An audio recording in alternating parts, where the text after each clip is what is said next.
System Shock 2.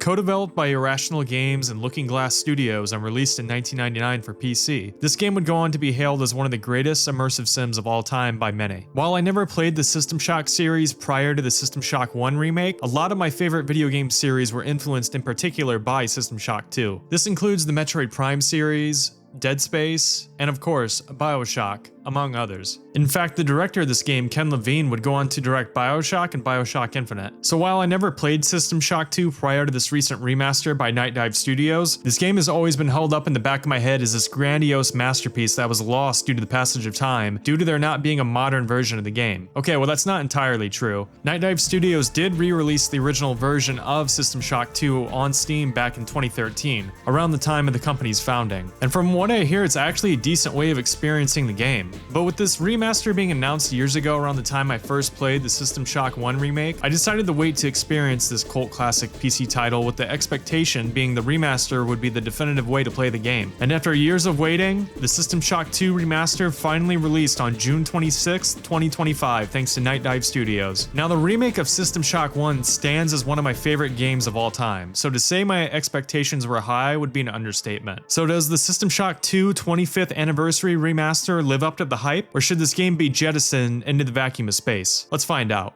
Oh, and before we begin, I just want to say that while I won't be spoiling the late game portions of System Shock 2, I will talk about the first 5 or 6 hours or so of the narrative, including what exactly happened on the starship the game takes place on. So there will be mild spoilers up to around the halfway point of the game. Just figured I'd give you a heads up. That being said, I'll mostly be sticking to covering the gameplay and presentation in this review, rather than diving too far into the plot. I'll also be spoiling System Shock 1's general plot in a few moments, just to give some background to this game. Alright, now that that's out of the way, let us properly begin the review. 42 years after the rogue AI Shodan took over Citadel Station and was subsequently defeated by the hacker in System Shock 1, the Tri-Optimum Corporation has been rebuilt, following the horrific events on the station. After completing work on the Von Braun, a starship equipped with an experimental faster-than-light drive, Tri-Optimum launches the vessel with a singular mission in mind, to reach the nearby star system of Tau Ceti. Accompanied by a smaller military ship, the UNN Rickenbacker, which is docked with the Von Braun, they head towards the star system in pursuit of scientific endeavors as well as further exploration of the known universe. The Von Braun will act as the main setting for the game. But before we go any further into the narrative, I want to briefly explain the general gameplay of System Shock 2. System Shock 2 is a first-person shooter with RPG mechanics in the form of character classes, stats, and skills among a few others. When it comes to being a first-person shooter, System Shock 2 isn't Half-Life, Halo, or Doom. If you try to play System Shock 2 like those games, you'll more than likely get humbled real quick by the hostile monsters and cyborgs that roam the Von Braun. This game rewards slower, more methodical tactics versus going in guns blazing. Instead of running around at Mach speed shooting everything in sight, you're slowly creeping across the Von Braun, scavenging for supplies, and usually trying to pick off enemies from as far away as possible, if you even choose to engage a target at all. Sometimes waiting for an enemy to leave an area is also a viable tactic, and you have some skills that you can unlock which make sneaking around easier. When it comes to the shooting itself in System Shock 2, it's good, and weapons feel distinct from one another, with a couple of the later ones being really unique. Also, as previously mentioned, it's an immersive sim. A very crude explanation of what an immersive sim is that most encounters, puzzles, and navigating the environment can have more than one solution, unlike a traditional linear game. As an immersive sim, it actually does feel a little lacking, if I'm being honest. There is some variety in how you can go about completing objectives, but for the most part, you're opening paths, picking up keycards, and restoring sections of the ship the same way over multiple playthroughs. I can forgive this though, seeing as how this was one of the earliest immersive sims ever made, and arguably the first game to really nail it, even if it feels a bit underwhelming by today's standards. Where System Shock 2 features the most variety to its gameplay is in how you build your character over the course of the game, in the form of the previously mentioned RPG mechanics, which we'll cover momentarily. Back to the plot for a second. Before the main events of the game kick off, the first playable section actually begins 4 years prior to the Von Braun's departure. We play as a nameless soldier nicknamed Goggles by the System Shock community. This short introduction to the game actually takes place on Earth, and acts as our tutorial, showing us the basic mechanics of System Shock 2. After completing said tutorials, you'll be confronted with a decision in the form of picking between one of 3 classes: Marine, Navy, or OSA. The Marine class leads more into using traditional firearms for combat. The Navy class has a bit more of a focus on technical skills in the form of hacking, as well as repair and maintenance skills. And finally, OSA, which almost focuses exclusively exclusively on psionic abilities, which are powers that require the use of psi points to use. Psi points are represented by the red bar below your health in the bottom left-hand corner of the HUD. Throughout the game, you'll come across a couple of different ways to replenish your psi points, but the main items you'll use are psi hypos. You can find these in the environment, but they're a bit more on the rarer side, so it's best to use them sparingly. You can also buy them at shops, but they're usually pretty expensive. These psionic powers also require the psi amp to use, which is a tool you'll find very early on in the game. These psi amps are located all throughout the Von Braun, but they don't break or degrade unlike most other weapons in the game, so once you find one, you can keep it for the rest of the adventure. Anyways, after selecting a class, you board a shuttle which takes you up to a space station, where you further build up your character by selecting various stat upgrades in the form of military training. Choosing a particular type of training will grant you any number of potential stat upgrades. Anything from increasing your hacking skills, which allow you to hack turrets, cameras, and doors aboard the Von Braun, to standard weapon skills, which determines your effectiveness with basic weapons like handguns or shotguns. System Shock 2 allows the player many unique ways to play the game, encouraging replayability, but I question the decision to make the class selection at the very beginning of the game. The possible downside this can lead to is the game being pretty punishing, even on normal difficulty, if you don't choose your class and skills wisely in the beginning, such as what happened to me on my first playthrough. I chose OSA because it seemed the most unique. I then put most of my other stat upgrades into hacking and repairing. What this led to for the first couple hours of the game was relying on the wrench for melee damage, and only having 2 psi abilities, as the cost of unlocking new psi powers requires a hefty amount of cyber modules, which you won't have a lot of for the first couple hours of the game. Cyber modules are what you'll use to permanently upgrade your stats in System Shock 2, as well as unlocking new skills. And because I chose OSA and couldn't unlock any other damaging psi abilities besides cryokinesis, which does little damage to most enemies in the beginning of the game when your stats are so low, it leads to a lot of clunky melee combat with the wrench. It didn't help that despite finding a good amount of handgun ammo early on, I couldn't actually use the weapon because my standard weapon stat was too low. This resulted in me dying a lot in the early game due to having to rely on melee combat, and there being a surprising amount of turrets all over the place that could cut me down in seconds. My point with all of this is that if you're a new player to System Shock 2 like me, and you don't have a full grasp of its RPG mechanics from the get-go, it can be pretty easy to put yourself at a massive disadvantage if you don't pick a class that complements the training you decide to go with on the station orbiting Earth. This was partially my fault, as I had chosen the OSA class and then proceeded with my technical skills when I started the game, resulting in my character having abysmal damage output, as well as extremely limited options on how I engage enemies. I think a better solution would have been to move the class selection an hour or two after you properly begin the game on the Von Braun. This would have let players see how different skills can potentially aid you when playing through the game, allowing for a more informed decision when selecting your class and subsequent military training. The tutorial gives you an idea on how everything works together,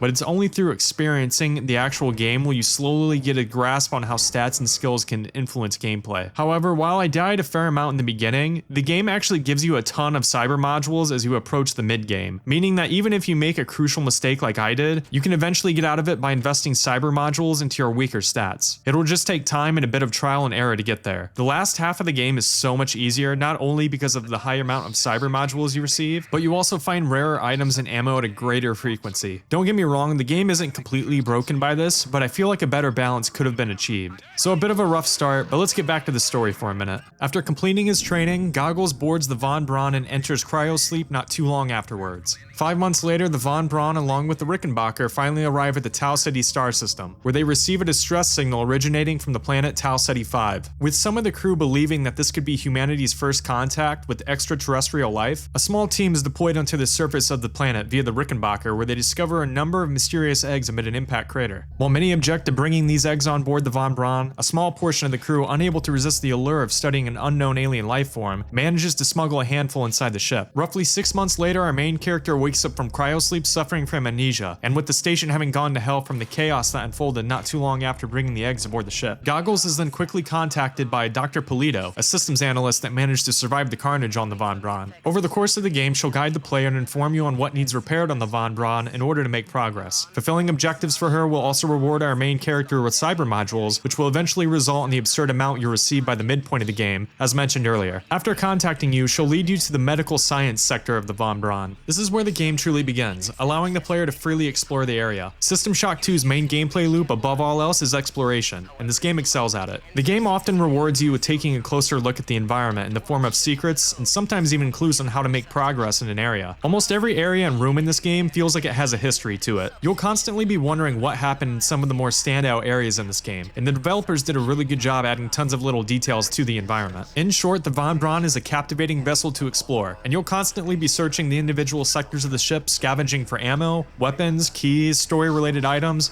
and nanites among many other items. Nanites act as the game's currency, which are required to purchase items from shops, hacking, and respawning after death. There are a few other purposes for nanites, but those are the main uses for the currency. Nanites overall are pretty easy to come by in System Shock 2, so if you find yourself struggling, look around the environment a bit more so you can find more nanites and visit the shop. Buying some enhanced ammo and supplies at the shop can really give you a substantial edge in combat. Another item you'll find throughout the game are audio logs. For those that have played BioShock or Dead Space, you'll feel right at home with these. These are audio recordings by various members of the crew and will be the main tool the player will have in piecing together the narrative of the game. Now, System Shock 2 was originally released in 1999, and one of the most obvious examples of this is the delivery of some of the audio logs. They range from extremely engaging to absolute cheese on the same level as the original Resident Evil trilogy. Hey Doc, a security bot showed up with orders from you to place this grunt into the recovery freezer. I'm no cyber doc, but I know a plant job when I see one. I suppose you know they outlawed R-grade cyber goodies after that fiasco back on Citadel Station. But hey, I just work here, right? But you know what? Even with a few of them being poorly delivered, it really adds to the game's charm and unique atmosphere. I made the comparison to the older Resident Evil games a second ago, but it's not really Resident Evil 1 bad. It's closer to Resident Evil 2 and 3. And as I said, some of them are actually really engaging, and some are even outright disturbing. There's one in particular where someone that's been infected, more on what that means in a minute, murders a non-infected person while recording, and it genuinely made me feel extremely uncomfortable in the way the developers intended. Overall, audio logs do a really good job of fleshing out the crew of the Von Braun, as well as adding a ton of personality and charm to the game itself. Something that you'll discover early on from the audio logs is what was contained in those eggs that were brought back from Tau Ceti 5. It turns out to be a horde of worm-like organisms referred to as annelids. These annelids are capable of infecting humans and causing horrible mutations to occur to the host, on top of taking away most of their own decision-making skills. What's really unsettling about some of the infected humans is that while all are hostile to you and will try to kill you on sight, you'll actually hear some of them shout "run" and "I'm sorry" as they attack you, implying that some still retain a small part of their own humanity and are aware of their own horrific actions that they are partaking in. Not only this, but the annelids and those they infect form what they call the Many, a collective consciousness that seeks to infect every biological creature they can. While most of the Many take on a humanoid appearance, some of the later creatures resemble something straight out of John Carpenter's The Thing. Some are more grotesque than others, but they are all part of the collective hive mind that is the Many. The Many also possess telepathy. Over the course of the game, they frequently taunt our main character, begging him to join them and to stop killing his brothers and sisters that have already been assimilated into the Many. This is partially how the infection began on the Von Braun. The annelids use their telepathy powers to influence some of the crew to nurture the eggs brought from Tau Ceti 5 and to deliberately infect other members of the crew. As the central antagonist, the Many are extremely creepy, and the various creatures you encounter are both unique in design and in gameplay. You'll also encounter hostile robots and cyborgs aboard the Von Braun, which have also been influenced by the Many. From this point on, I won't be discussing the plot any further. There's a couple of crazy twists that happen throughout the story that I don't want to spoil in case anyone picks up the game from this review. I will say this game's plot grabbed me from the start and never let go. All the way to the very end, I desperately wanted to see what happened next, and after 2 playthroughs, I still think the narrative is incredible, and it lives up to the hype of Ken Levine's storytelling found in later releases after System Shock 2. When it comes to the different types of horrible mutations and cyborgs you fight in System Shock 2, they're surprisingly varied and most are fun to engage with. System Shock 2 also spreads out new enemy types very well over the game's runtime, making my mind wonder what I would be encountering next whenever I reached a new section of the ship. I only really have 2 complaints when it comes to the enemies. The most obvious one is how fast they respawn. You can kill a basic hybrid enemy, go 3 or 4 rooms away, and then backtrack to that exact spot, and there will more than likely be another one waiting for you. I wish the game lowered the respawn rate and even the amount of ammo you find, as you amass quite a bit over the course of the game. My last complaint is pretty minor, but should be noted. The game loves to throw the basic hybrid enemies at you left and right. They're the humanoid enemies that have been infected with the annelids. There's 3 different types of this enemy, but I want to focus on just 2 of them. The one variant equipped with the wrench, and the other with a shotgun. They're threatening in the beginning of the game, but they're not really that dynamic or interesting to fight, and System Shock 2 loves to place these guys all over the ship. Combine this with the respawning issue I just mentioned, and it results in constantly fighting these guys most of the game, which gets a bit tiring. There are some really cool enemies enemies featured in the second half of System Shock 2, and I wish they were a bit more evenly spread out over the course of the game. The last thing I'll mention since I'm talking about the enemies is the boss fights. There's 2 of them at the end of the game, and they both feel anticlimactic and underwhelming. I guess some things just never change when it comes to immersive sims having mediocre boss fights. One other thing to quickly go over is the inventory system. The closest and most obvious comparison to make with it is the System Shock 1 remake, but a more broader answer would be Resident Evil 4. Every item besides audio logs, nanites, and cyber modules take up space on a grid in your inventory. How much space you have is determined by your strength stat, and arranging items in the most efficient way, Tetris style, is highly satisfying. At least to me it is. Resident Evil 4 was the first game I ever played with an inventory similar to System Shock 2's, and I love both games' take on it. System Shock 2 definitely has a bit more going on with its inventory management though, as there are far more items for you to pick up across the game, forcing the player to make more crucial decisions when it comes to what you should take with you and what you should leave behind. Items you toss outside of your inventory will actually drop in the world itself, meaning you can pick them back up at a later time if you so wish. It's highly recommended you leave more important items strategically near elevators, which are what you'll be using to navigate the Von Braun. I want to take a moment to talk about the music. Now, System Shock 2 features a handful of tracks that are more ambient driven, meaning they lack any strong melodies and instead serve to immediately set a mood to the environment you're exploring. Usually in the form of depression, if I'm being honest.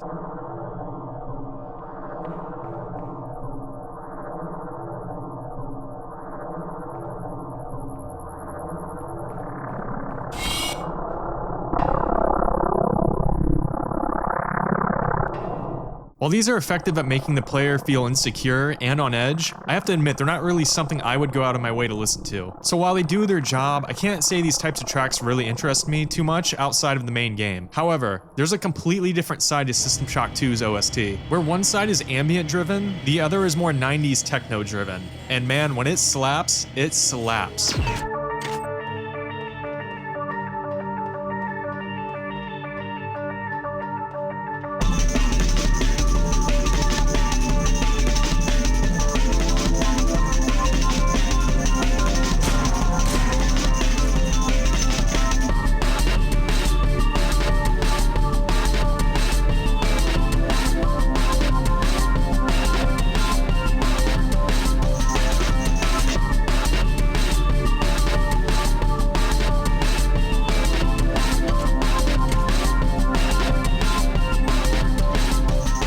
After completing the game for the first time, I had to pick up the soundtrack for these types of songs alone. As someone that's a huge Matrix fan, including the legendary soundtrack to that original trilogy, parts of System Shock 2's soundtrack hit in the same exact way. And I suppose it's fitting considering System Shock 2 released the same year as the first Matrix movie. So overall, while half of the OST is a bit of a miss for my personal taste, the other half is extremely catchy and I can't stop listening to it. And even the ambient tracks that I don't care for much fit well where they're placed in System Shock 2. They're just tracks I wouldn't listen to outside of playing the game.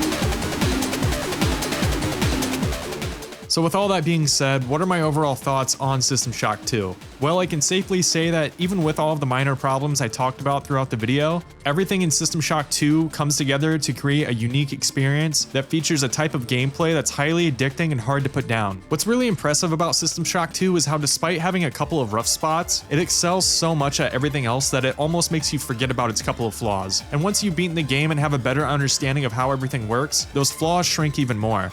The level design and the environmental storytelling featured within the cold, derelict halls of the Von Braun is what really took me by surprise in System Shock 2. This game was so ahead of its time in those two categories specifically that it blows my mind that this was released all the way back in 1999. I know Nightdive Studios put a good amount of work into this remaster, but from what I've read and seen online is that the improvements made in this release aren't as substantial as their other remasters. If this is true, I think that's just an even bigger testament to how well designed System Shock 2 is as a whole. After beating it for the first time in 2025, I understood why it inspired so many players and developers alike all the way back in 1999. It's a game so ahead of the curve that it still largely holds up 25 years later. If you're a fan of immersive first-person shooters, you owe it to yourself to play System Shock 2. It's earned its cult classic status and deserves your attention. I was already made a die-hard System Shock fan thanks to the System Shock 1 remake, but now I can safely say that I'm obsessed with this series after experiencing the System Shock 2 remaster. I can only hope one day that we'll receive that elusive System Shock 3, but even if we never do, I have no doubt System Shock 2 will be remembered for how it pushed the boundaries for what video games could be all the way back in 1999. And if someone like me can fall in love with this game for the first time in 2025, I don't see why someone else couldn't in the year 2114.